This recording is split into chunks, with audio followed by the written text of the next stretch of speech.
sepertinya teramat tua untuk membaca puisi. Tapi mungkin puisi bisa membuat orang jadi muda kembali. Ketika orang sadar bahwa dengan puisi orang merasa putra ibunya. Bagaimanapun juga hidup butuh keindahan. Bahasa pun membutuhkan bahasa yang indah. Tuhan berfirman dan bertanya kepada kita selalu dengan bahasa yang sopan dan indah. Sebab kesopanan dan kesantunan adalah milik manusia. Salah satu contoh, Tuhan bertanya kepada kita tentang air yang kita minum. Allah sebagai pencipta alam semesta sopan sekali. Apa kata Tuhan tentang air yang kita minum? Afara'aitumul ma'alladzi tashrabun a antum anzaltumuhu minal muzni am nahnul munzilun. Apakah kamu tidak memperhatikan air yang kamu minum, hei manusia? Kamukah yang menurunkannya dari mendung yang hitam itu, ataukah kami? Jadi Allah bicara dengan manusia dengan bahasa yang indah dan santun.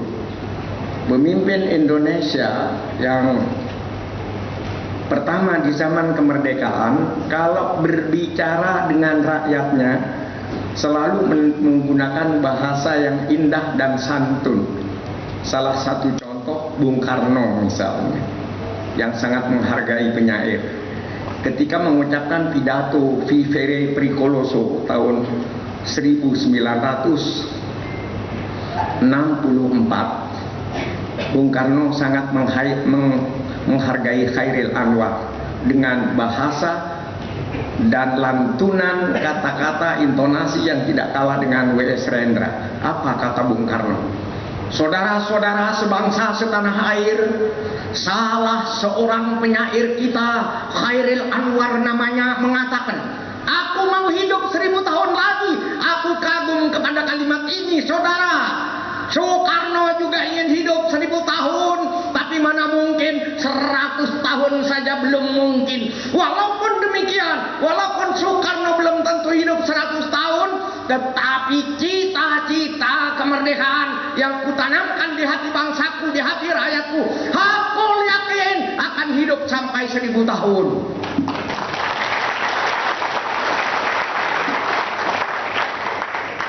Jadi para pemimpin, saya setuju Pak Bupati tadi, para pemimpin perlu belajar sastra supaya kalau pidato didengarkan oleh rakyatnya.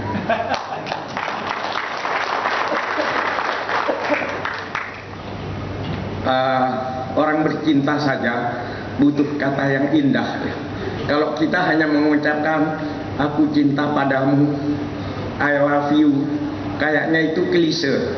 Berbeda dengan kalau kita mengucapkan cinta dengan kata-kata yang kreatif.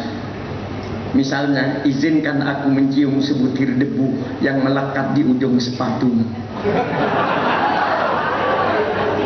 Nah, dari sinilah kita bersastra, bercinta dengan bahasa, karena setiap orang adalah saudara kita. Bahkan bahasa yang terindah, puisi yang terindah adalah senyum. Siapa yang mampu tersenyum, dia telah berpuisi untuk orang lain dengan sebuah elip yang melekat pada bibirnya. Nah, saat ini saya hanya ingin membacakan satu puisi saja. Kita mencoba berefleksi sekarang, mencoba menjadi anak ibu kita kembali. Sudah berapa hari kita tidak merasa putranya ibu? Ya, kalau perlu kita ucapkan, ya Allah, ya Tuhan, saya ini putranya ibu. Siapa tahu bapak-bapak yang sukses ini sebagian adalah andil dari doanya ibu. Presiden Republik Indonesia mulai yang pertama sampai yang terakhir adalah orang-orang yang hormat kepada ibu. Ucapkan, ya Tuhan, ya Allah, saya putranya ibu. Saya bacakan puisi berjudul Ibu. Ibu, kalau aku merantau lalu datang musim kemarau, sumur-sumur kering, Daunan pun gugur bersama reranting. Hanya mata air matamu, Ibu, yang tetap lancar mengalir. Ibu, kalau aku merantau, sedap kopior susumu dan ronta kenakalanku.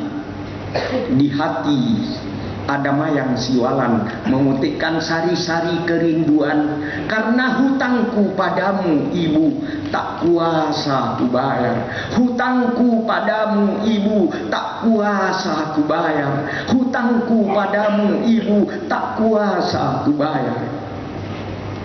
Ibu adalah gua pertapaanku, dan ibulah yang meletakkan aku di sini saat bunga kembang menyemerbak bau sayang. Ibu menunjuk ke langit, kemudian ke bumi. Aku mengangguk meskipun kurang mengerti. Ibu, bila kasihmu ibarat samudra, sempit lautan teduh. Tempatku mandi, mencuci lumut pada diri. Tempatku berlayar, menebar pukat dan melempar saut. Lokan-lokan, mutiara dan kembang laut semua bagiku.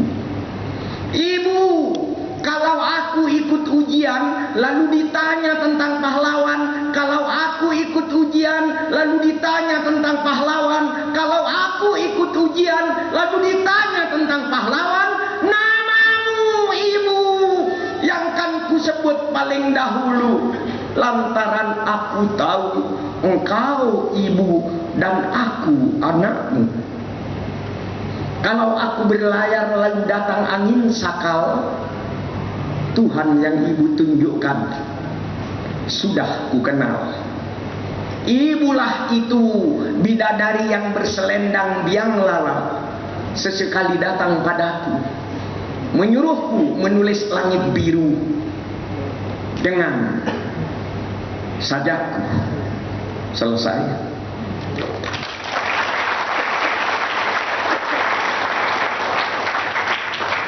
Tanah Sunda cintaku, Purwakarta sayangku, jejakku ku tinggal di sini, tapi senyummu ku bawa pergi.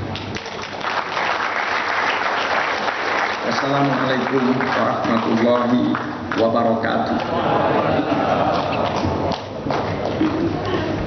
Itulah tadi guru kita Bapak Kiai Haji Zawawi Imron. Hadirin para apresiator yang berbahagia, penampil berikutnya